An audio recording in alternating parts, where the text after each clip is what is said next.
Well, good morning, Prepper Nation. This is John. I got all the technology working. I'm starting to think this technology stuff is here to stay.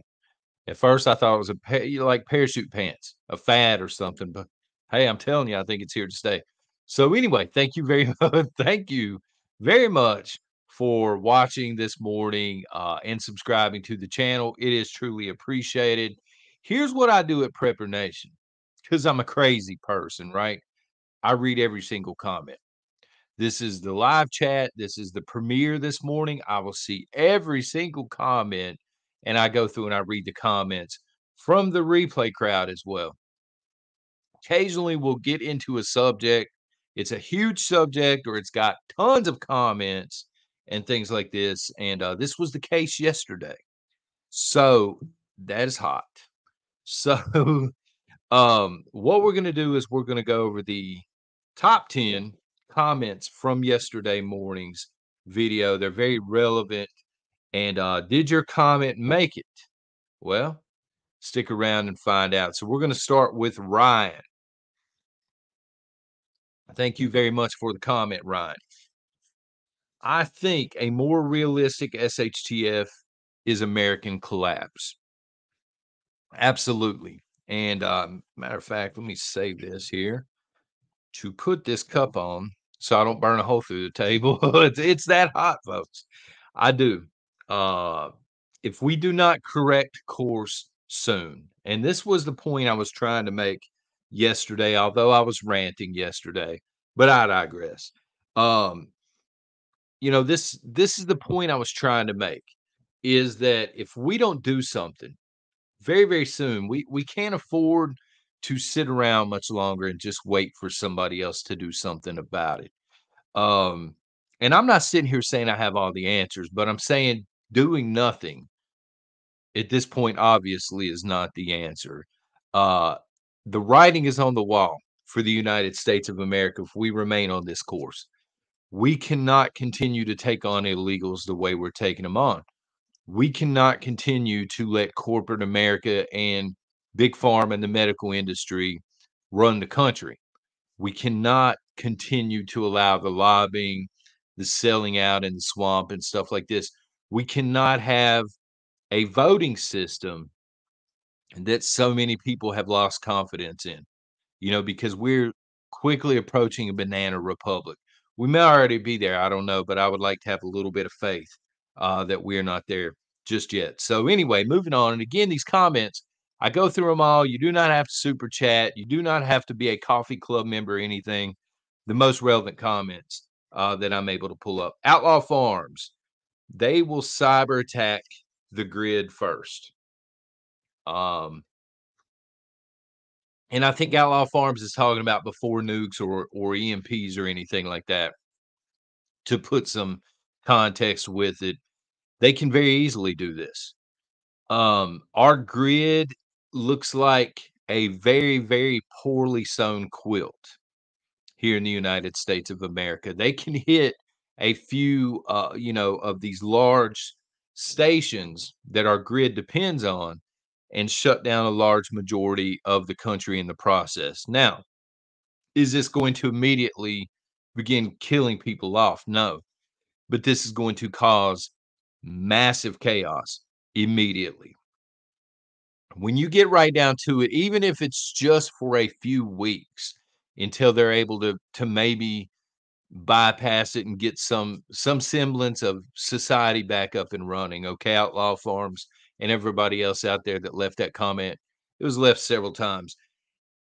Even after a few weeks, just imagine what those few weeks look like with no power, no banking system, and everything so heavily dependent on the internet, right? The grid goes down, the internet goes down, that's it. That's it. None of your restaurants are up and running, because nobody can count change back. None of your stores are going to be open, maybe your mom and pop stores, but people, in your bigger chain stores, they don't know how to count. You know, something's $1.89. You hand them $2. If the grid's down, they can't figure it out anymore. You understand what I'm saying? People sit around, they're waiting on benefits to hit the banks They're so heavily dependent on the grid, and it would just instant chaos. If this happens, let's say it were to happen in the middle of the winter in the wrong area. Now you're factoring in that it's extremely cold outside the boot. I mean, just instant chaos. McBean, what's going on, brother? If you're in chat, concerned about them taking RP shooters. Good comment. Huge concern. But then again, getting back into yesterday's topic for a second, they are going to take what we give them. They are going to take what we allow them to have. So I'm with you on that comment, McBean, but at the same time, again, we've got to start standing up. It's got to become a situation where not only are you not going to get the pea shooter, but at some point you're on private property and you're being unconstitutional, and you might get something that you don't really want. If you know what I'm saying, you know how it is, brother. I got to dance around here a little bit on YouTube, but we have to stand up for our rights. Somebody made the comment yesterday, and I should have written it down, and I didn't. I apologize, but they said, um, our rights are God-given rights. And I really thought about that comment when I saw it, which is why I should have written it down, right? We have God-given rights, but we are allowing men to take them away. How does that work? You know what I mean?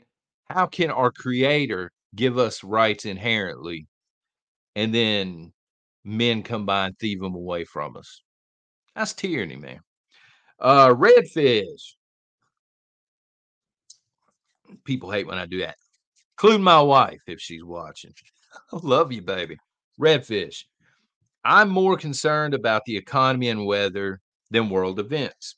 Yep. I was hoping to make that point yesterday. There's a lot going on in our world right now.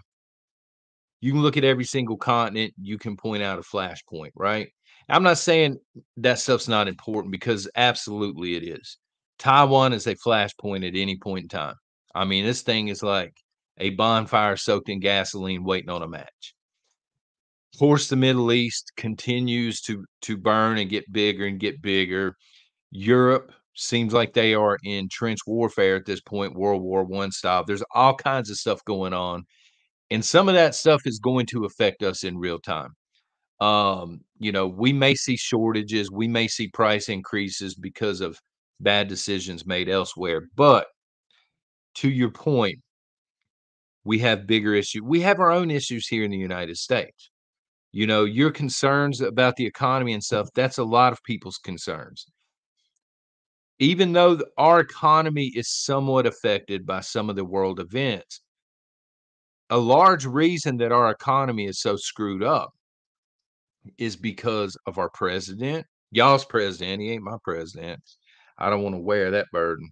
And decisions that were made by governors during the pandemic, tyrants, the swamp, as we were talking about yesterday.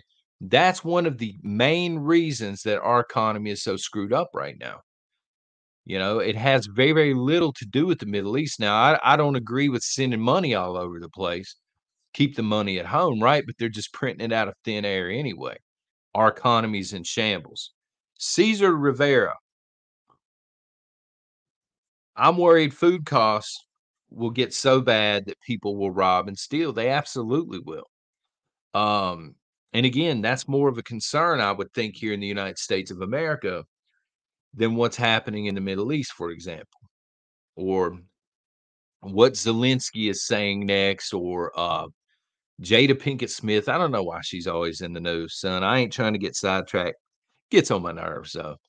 There's so many shiny, dangly things. It's almost like a Christmas tree, or a Christmas tree. I know that you just throw those, what are they called? Icicles all over them. All these shiny objects. You know what I mean? That distract. There's so many distractions everywhere. And we are fast approaching a time, to your point, that people, I mean, they're already stealing. They're stealing from stores mainly, but there's this uptick in home invasions. There is an uptick in people, especially in your urban areas, being robbed in parking lots and things like this, and, it's just gonna continue to get worse. As things get more expensive, people get more desperate, and desperate people are very, very dangerous. So that is a major concern. Matt wrote off, "We need to find a strong leader to take back our country." So this is bringing us into dangerous territory, Matt, and here's the reason why, okay? I'm with you 1,000% on this, but what you're talking about with that statement is full-blown nationalism. Now, for me, I don't think nationalism is such a bad thing as long as the strong leader is pro-American. That's where it begins to get murky, though, because we are a constitutional republic, which means we have checks and balances. This is can be an advantage, and right now it's a huge disadvantage. You know what I mean? Because we have Congress, we have the executive branch being the president, we have the Supreme Court and the judicial branch in all of this, and they kind of balance each other out. What you're talking about, again, is full blown nationalism. You find one person that truly, truly, at the bottom of their soul, cares about the United States of America. You put that person in charge, you give them unlimited reign for a little while. They'll have the country fixed in 3 months. You know what I mean? But in order to do that, we would basically have to go against the Constitution and the way it's written, and that's very, very, dangerous. So, following the Constitution, however, or not following in the Swamp's case, it just seems like nothing ever gets done. There's so much infighting between both wings. And getting into yesterday's point for a second, a lot of people were talking about a national divorce. Maybe it's time. That may be the only way that we survive as a country, is to become two countries because we can't pass basic funding bills for the United States of America without them essentially knocking tables over, throwing chairs at each other, and all of this. Um, but that's how it rolls in a constitutional republic. Kentucky boy 22. What's it going to take? Excellent, excellent question. Um, Kentucky boy 22. It's going to take people doing and being committed to what they say they do. Give you some prime examples. A lot of people out there that are yelling 1776 in chats and things. I know they're out there. I had a few of them unsubscribe yesterday. Um, the same people that are dropping that in chat, how many of those people are buying Disney products? How many of those people are watching the NFL? How many of the crowd that say, there's an attack on Christmas are spending their money with companies that they know don't have the same Christian values? If we're gonna complain about something, we're gonna have to use our money. Our money right now, our spending power, especially during the Christmas season, is our primary weapon. I know that sounds crazy. It's Christmas season. Everybody's supposed to hold hands and love one another, and I wish they would, right? But as consumers, we have a lot of stroke, right? There are a lot of non-Christian companies. There are a lot of communist leaning companies that are hoping that Christians pack it out and bail them out this year. And so we have to stick to our guns, so to speak.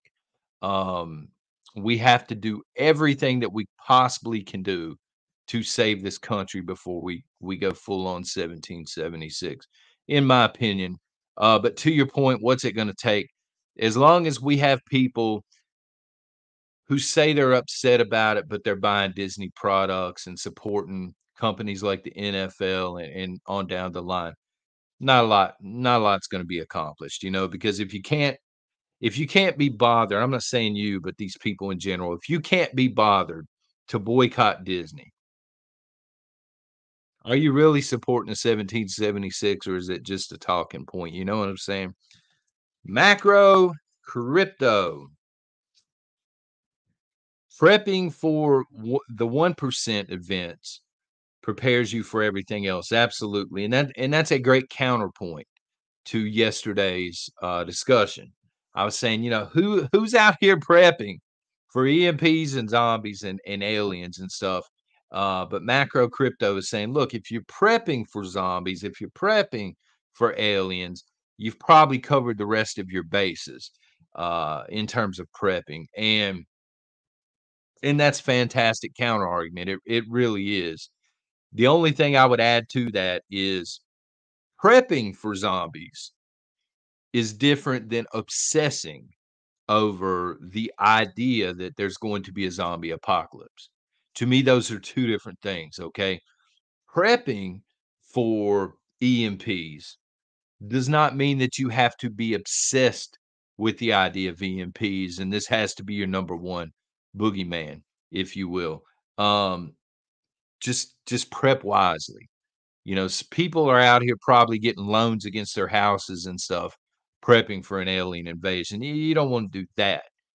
But if you're prepping wisely for aliens, sure, it's going to bail you out of other things. Great comment. What a name. Yes, it is. That's their name. Yes, it is. I'm worried we will be like Venezuela. Very good comment. We are headed for worse times in Venezuela, and here's why. Venezuela, the reason that they are such an overused example is because they had a booming economy that completely tanked and their money was worthless. Um, Same here. We're heading down that same road economically, but when you take a look at Venezuela, okay, they were not involved in several wars around the world. Their government was not recklessly spending money for decades on end. They did not have tens of thousands and even millions of illegals pouring into their country. You know what I mean? So we actually have a lot more problems, I would argue, than Venezuela. When things got really bad in Venezuela, they got really bad, but it was all economic. It was, what am I going to eat today? Where am I going to get water? How am I going to get milk and baby formula and stuff like this?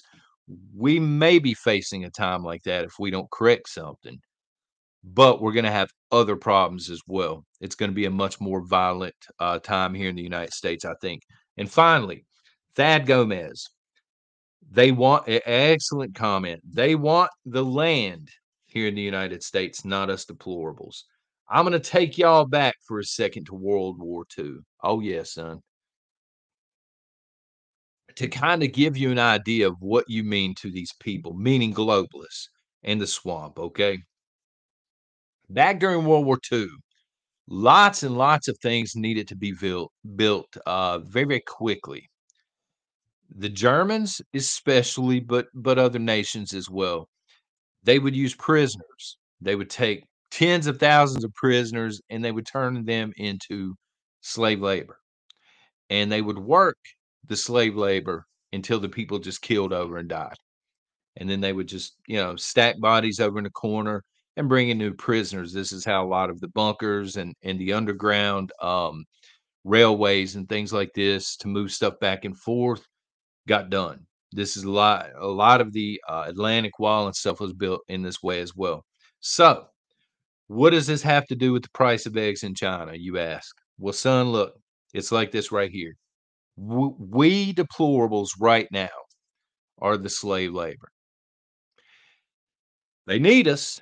They need us working because they need the economy to go as well as it can. They need tax revenue. All right, but they're just working us and they're waiting on us to keel over so they can replace us with the country that they want moving forward. That's all we are. To the swamp, that's all we are. To globalists, we're just here to make money and to keep the country as steady as possible, even though it's on a decline. And then once we're old and we're out of the workforce, this country is going to look entirely different. Um, Again, unless we correct course, but that's just my 2 cents. And as I said before, everybody's 2 cents matters here at Prepper Nation. That's about all Joe's left us with is 2 cents rolling around in our pockets. Let me know what you think in the comments, folks, because again, I do read them. Y'all take care. God bless.